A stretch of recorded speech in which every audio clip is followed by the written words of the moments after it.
गांव के पास एक रहस्यमयी हवेली थी जहां पर हमेशा सोना बिखरा रहता था। गांव के लालची लोग सुबह उठकर वहां जाते और ढेर सारा सोना उठाकर ले आते।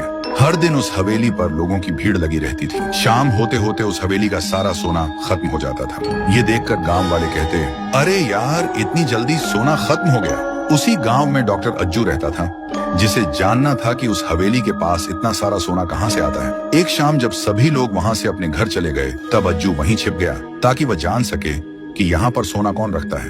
धीरे धीरे रात हो गई।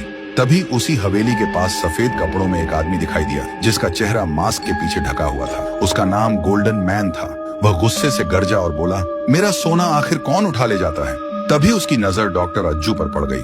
उसने तुरंत अज्जू को गायब कर दिया और वह उस हवेली पर वापस सोना रखकर चला गया। अगली सुबह गांव में हड़कंप मच गया। गांव वालों ने देखा कि डॉक्टर अज्जू की लाश गांव के बीचों बीच पड़ी थी।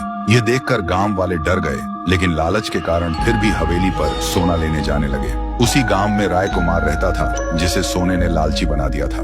एक शाम राय कुमार सोना लेने गया, लेकिन हवेली का सारा सोना खत्म हो चुका था। तभी उसके पीछे से आवाज आई, तू भी सोना लेने आया है? जैसे ही उसने पीछे मुड़कर देखा, वह डर गया। उसके सामने वही सफेद कपड़ों में मास्क वाला आदमी खड़ा था, लेकिन उसने हिम्मत करके पूछा, तुम यहाँ सोना क्यों रखते हो?